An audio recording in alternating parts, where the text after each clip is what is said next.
ఒక కలం ఆగిపోయింది, ఒక గళం మూగబోయింది. ప్రసిద్ధ కవి, జ్ఞానపీఠ అవార్డు గ్రహీత డాక్టర్ సింగిరెడ్డి నారాయణ రెడ్డి ఈ ఉదయం కన్నుమూశారు. సినారాయిగా సుప్రసిద్ధుడైన నారాయణ రెడ్డి కరీంనగర్ జిల్లా హనుమాజీపేటలో 1931 జూలై 29న జన్మించారు. ఆయన కలం నుంచి ఎన్నో పద్య కావ్యాలు, గేయాలు, వచన కవితలు, చలనచిత్ర గీతాలు, యాత్రాకథనాలు, సంగీత నృత్య రూపకాలు, బుర్రకథలు, వ్యాసాలు, విమర్శలు వెలువడ్డాయి. సినారే 1953లో రచించిన నవ్వని పువ్వు అనే సంగీత నృత్య నాటిక మొట్టమొదటిసారిగా ప్రచురితమైంది.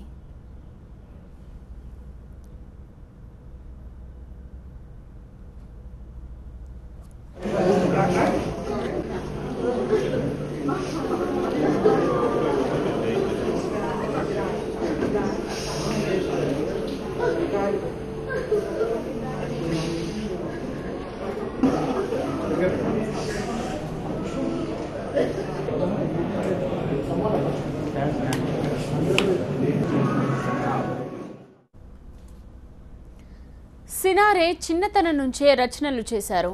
బాల్యంలో హరికథలు, బుర్రకథలు రచించారు. ఉస్మానియా విశ్వవిద్యాలయం నుంచి తెలుగు సాహిత్యంలో పోస్ట్ గ్రాడ్యుయేషన్, తర్వాత డాక్టరేట్ పొందారు. అప్పటికే కవిగా తనదైన ముద్ర వేసుకున్న నారాయణ రెడ్డి 1962లో సినీ రంగ ప్రవేశం చేశారు.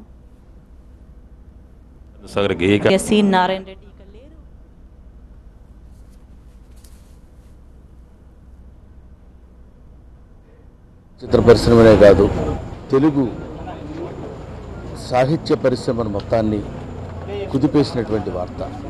ఒక పద్మవిభూషణ్, జ్ఞానపీఠ అవార్డు గ్రహీత, నిన్న ఆయన మొన్న ఆయన అని చెప్పుకోవాల్సినటువంటి పరిస్థితి ఏర్పడిందంటే ఇది ఎంతో బాధాకరమైన విషయం. ఆయన ఆత్మకు శాంతి కలగాలని, వారి కుటుంబానికి నా ప్రగాఢ సంతాపాన్ని తెలుపుతున్నాను. Reddy Garu was very close, associated to my father, and he's worked in so many of our films, and a very close family friend. It's a big loss for us, and may his soul rest in peace. Thank you very much. మహానుభావుడు, తరం వెళ్ళిపోయింది. నిజంగా చెప్పాలంటే Telugu cinema రంగానికి ఈ మహానుభావులే నిష్క్రమణ చాలా కష్టం. అది మాటల్లో చెప్పేది కాదు. ఏం చెప్పాలి? మహానుభావుడు, అలాంటి వారి గురించి చెప్పడానికి అలాంటి వాడు సరిపోడని కూడా చెప్తున్నాను. అంత గొప్పగా కుంభావ సరస్వతి. కాబట్టి వారి ఆత్మ శాంతించాలని, శాంతి కలగాలని వారి కుటుంబ సభ్యులందరికీ నా ప్రగాఢ సానుభూతి తెలుపుతూ. గురువుగారు, సింగిల్ కార్డు మీరు రాయాలంటే 30 ఏళ్ళు అయిపోయింది గోపాలకృష్ణ, నన్ను నమ్ముతున్నావా అన్నాడు. వినండి ఆ పాటలు ఎంత బాగా రాశాడో ఆయన, అద్భుతంగా. ఆయన ఒకసారి సాహిత్య లోకాన్ని వదిలేశాడు, సినిమా సాహిత్య లోకాన్ని వదిలేశాడు, మా శిష్యలోకాన్ని వదిలేశాడండి. ఎన్ని వేల మంది శిష్యులు ఆయనకి, ఆయన దగ్గర అక్షరం నేర్చుకున్న వాళ్ళు, ఆయన మాట విని ఏకలవ్య శిష్యులు కొన్ని వేల మంది ఉంటారు. వాళ్ళ కలం పట్టిన వాళ్ళు, వాళ్ళందరినీ దుఃఖసాగరంలో ముంచి ఆయన వెళ్ళిపోయారు. ఆయనకి స్వర్గలోక ప్రాప్తి కలగాలండి. ఆయన మహానుభావుడు. చండశాస్త్రంలో అన్నగారు ఆయన నేను కూర్చుని అన్ని పాటలు ఆయన, ఎంత ఇష్టమో అన్నగారికి ఆయన అంటే. 1961లో పిలుచుకున్నారు. మొదటి పాట నన్ను దోచుకుందు అంటే వన్నెల దొరసాని అని రాశాడు. అది రామారావు గారు జమున గారికి పాడతారు మీరు చూస్తే. కాదు, సినిమానే వన్నెల దొరసాని.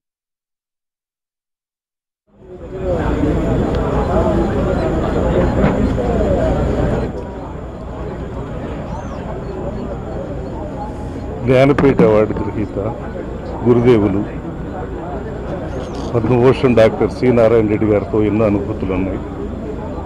నేను పద్యనాట కళాకారుడిగా తొలి రోజులలో పద్యం పాడుతున్న సమయంలో కవి సార్వభౌముడు శ్రీనాథ పాత్ర ఆయన చూసి శ్రీనాథుడు ఎలా నడవాలి, శ్రీనాథుడు ఎలా ప్రవర్తించాలి, పద్యాన్ని ఎలా చదవాలి, రొటీన్గా పద్యనాటకంలో పద్యాలు కాకుండా ఒక పొయిటిక్గా ఒక కవి ఎలా చదువుతాడు, ఇలాంటి యొక్క సూచనలన్నీ నాకు ఇచ్చి నన్ను ఒక బిడ్డలాగా ఈ రోజున అంతర్జాతీయంగా శ్రీనాథ నాటకానికి విజయం సాధించడంలో పద్మభూషణ్ డాక్టర్ సి నారాయణ రెడ్డి గారి యొక్క సలహా, నా ఆశీస్సులు ఎన్నో ఉన్నాయి.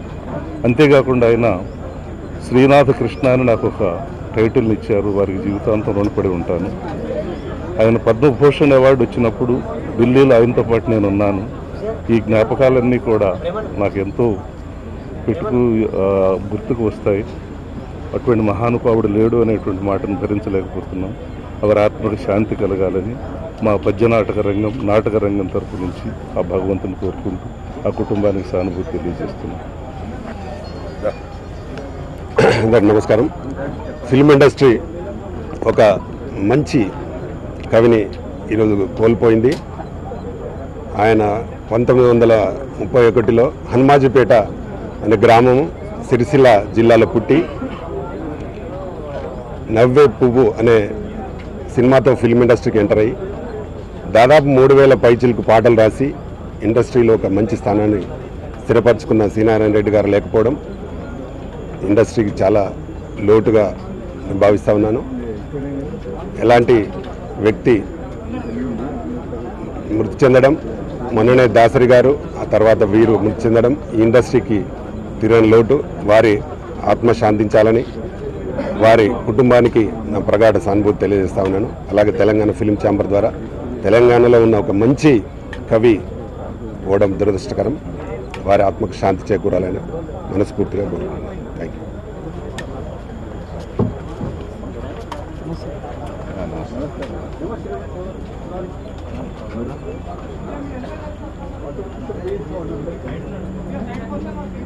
తెలుగు ప్రపంచానికి సాహిత్య రంగంలో అశేష కృషి చేసినటువంటి డాక్టర్ సి నారాయణ రెడ్డి గారు భౌతికంగా మనతో విడిపోయినప్పటికీ ఆయన సాహిత్యం కానీ ఆయన పాటలు కానీ చిరస్థాయిగా భావి తరాలకు కూడా ఎప్పుడూ జ్ఞాపకం పెట్టుకునేటువంటి విధంగా ఉంటాయి. అయితే సహచార పార్లమెంట్ సభ్యులు వారు 90లో రాజ్యసభలో 99 మేము లోక్సభలో ఉన్నప్పుడు నిత్యం కలిసి ఉండేవాళ్ళం. నిజంగా వారు పెద్దవారైనప్పటికీ వయసులో మమ్మల్ని అందరినీ కూడా ఆదరించి పిలిచి ప్రతి విషయంతో చర్చించేటువంటి ఒక మహోన్నతమైనటువంటి వ్యక్తిత్వం గల మరి సినారయ్య గారి వారు లేకపోవడం బాధాకరం. వారి ఆత్మకు ఆ భగవంతుడు శాంతిని చేకూర్చాలని వారి కుటుంబానికి ప్రగాఢ సంతాపం తెలియజేస్తారు.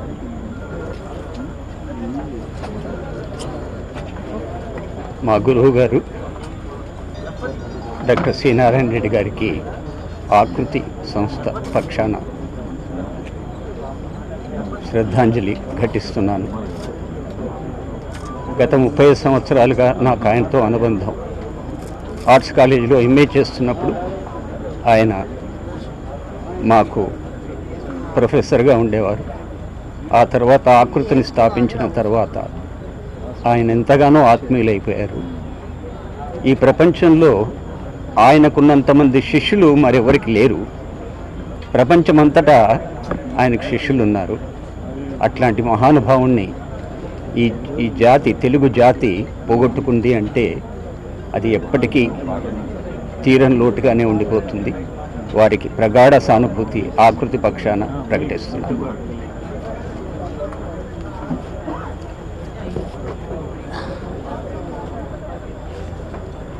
నారాయణ రెడ్డి గారి హఠాత్ మరణం అందరినీ శోకభ్రాంతులను చేయడం జరిగింది. ఒక మహనీయుడిగా, ఒక విద్యావేత్తగా, ఒక ప్రొఫెసర్గా, అలానే ఒక మంచి రైటర్గానే కాకుండా ఆయన ఆచార్యుడిగా, అలానే యూనివర్సిటీలోనే కాకుండా రాజకీయ శిక్షణ తరగతులు లాంటివి మాలాంటి వాళ్ళందరికీ కూడా ఎమ్మెల్యేగా ఉన్నప్పుడు ఒక 5 రోజులు శిక్షణా తరగతులు ఇవ్వడం జరిగింది.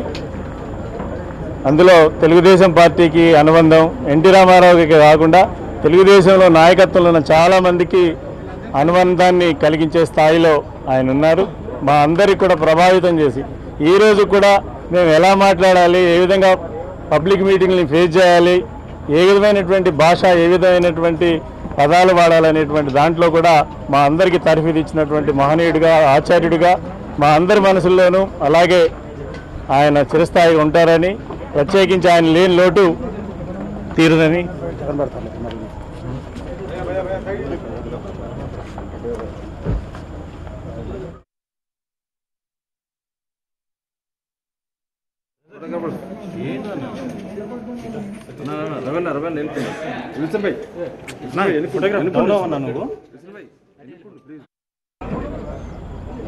సి నారాయణ రెడ్డి గారు కాదు, జాతి కవి, విశ్వకవి. వారి పాటల ద్వారా, వారి మాటల ద్వారా ప్రజల్ని చైతన్యవంతం చేస్తూ ప్రజల్ని అభ్యుదయం వైపు నడిపించిన మహా వ్యక్తి. అలాగే మా నాన్నగారు మాదాల రంగారావు గారికి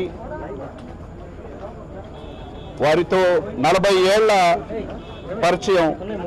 యువతరం కదిలింది సినిమా మొదలుకొను మాదాల రంగారావు గారు నిర్మించిన అన్ని చిత్రాల్లో ఆయన పాటలు రాశారు. అలాగే నేను నిర్మించిన నేను సైతం చిత్రంలో కూడా చాలా గొప్ప పాటలు రాశారు. వారు మా నాన్నగారిని, మాదాల రంగారావు గారిని రంగా నా అంతరంగా అంటూ ఉండేవారు.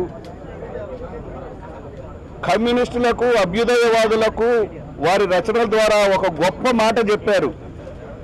చైతన్యం చీలితే జగతికి వెలుగు ఎక్కడుంది, చైతన్యం ఐక్యం కావాలి అని వారి రచనల ద్వారా కమ్యూనిస్టులను, అభ్యుదయవాదులను ఈ రాష్ట్రంలోనే కాదు ఈ దేశంలో ఉన్న అభ్యుదయవాదులందరినీ ఆలోచింపజేసిన మహాకవి. మరి ఇటువంటి గొప్ప ప్రజా కళాకారులకు సాధారణంగా అందరూ సంతాపాన్ని తెలియజేస్తారు. ప్రజా కళాకారులకు, ప్రజా కవులకు మరణం అనేది లేదు. వారు ఎప్పుడూ ప్రజల గుండెల్లో ఉంటూనే వారి పాటల ద్వారా, వారి మాటల ద్వారా ప్రజల గుండెల్లోనే చిరస్థాయిగా నిలిచిపోతారు. జోహార్ సి నారాయణ రెడ్డి గారు, జోహార్ శ్రీ నారాయణ రెడ్డి గారు. వారికి మా రెడ్ సల్యూట్ తెలియజేస్తున్నాం.